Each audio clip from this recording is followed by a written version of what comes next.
taking out millions of barrels of oil.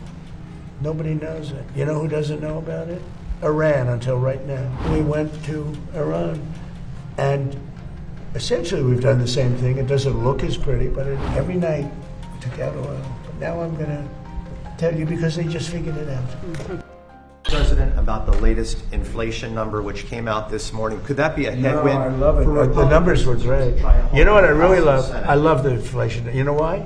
Because as soon as this war is over, you know, I can say it now, something you didn't know. Do you know we've been taking out millions of barrels of oil? Nobody knows it. You know who doesn't know about it? Iran, until right now. We took out the other night 22 ships, late at night with no lights, because they don't have any radar, because we blasted the crap out of it. We took out, that's why oil's $85 a barrel.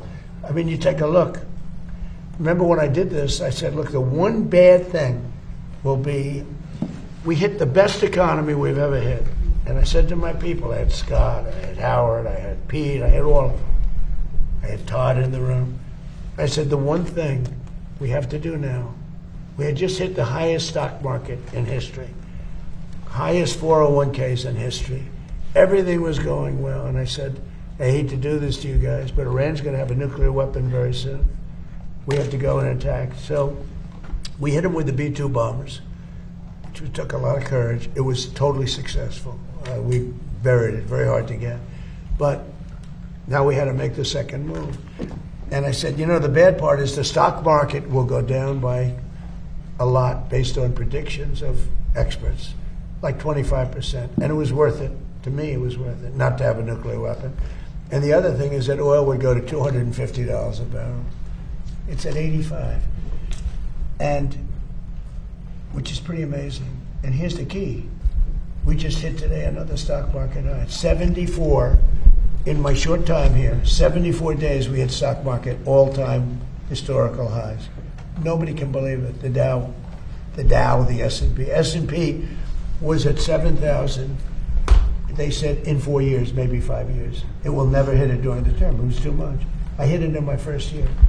I hit on the Dow, it was 50,000 was an impossible number. They said 5-6 years out you'd hit. Well, I hit it in my first year. And now I get everyone in the room and say, congratulations, but now I'm going to take it down a little bit because we cannot let Iran have a nuclear weapon. And they all agreed with me, Todd, you remember. Everybody agreed. And we took a little journey down to Iran. We first stopped off at Venezuela, by the way. And we have paid for that war many, many times over. And we have great relationships with the people of Venezuela. We get along with them great. It was a great success. It was a one-day war. It was really, to be exact, 48 minutes of fury. And it was over.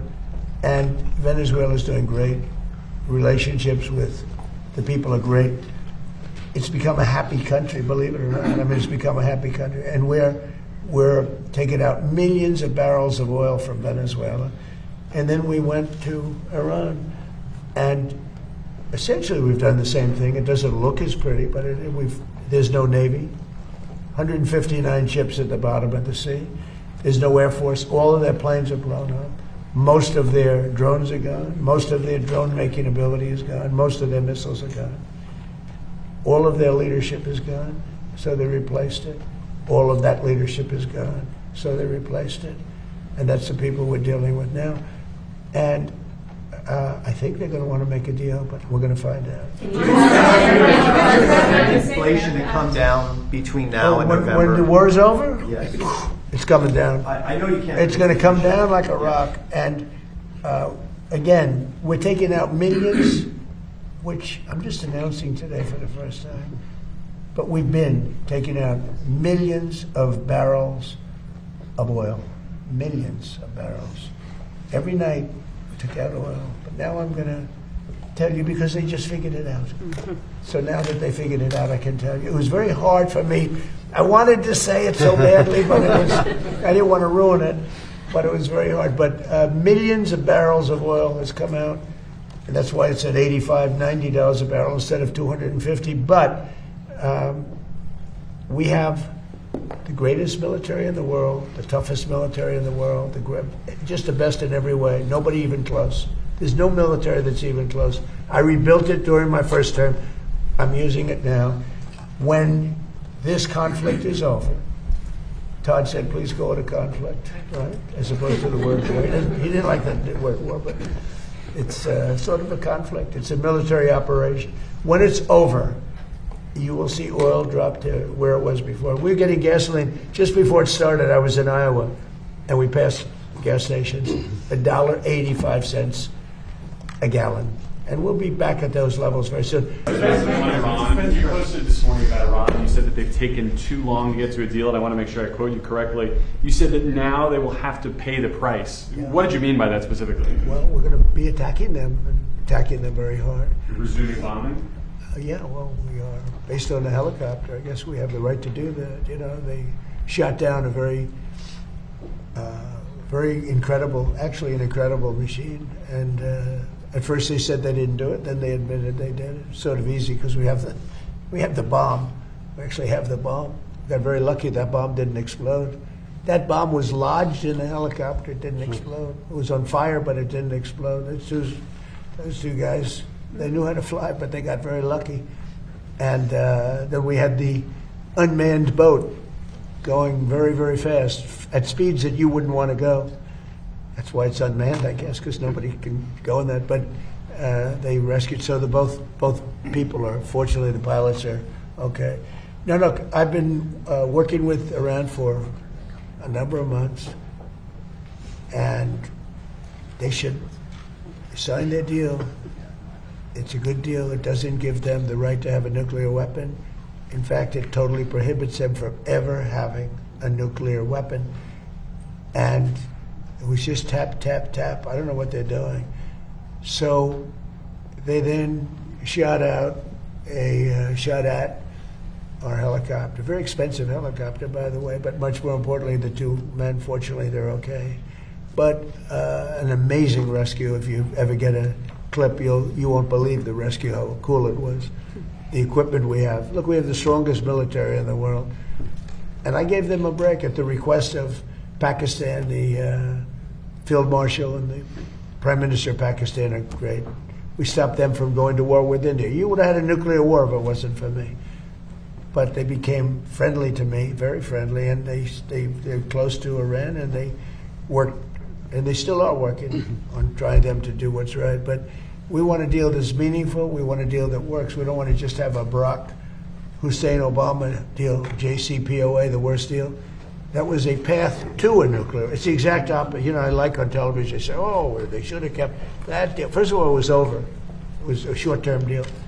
But that deal was a path to a nuclear weapon. This is a path against a nuclear. You can't have a nuclear weapon. His was a path to a nuclear weapon.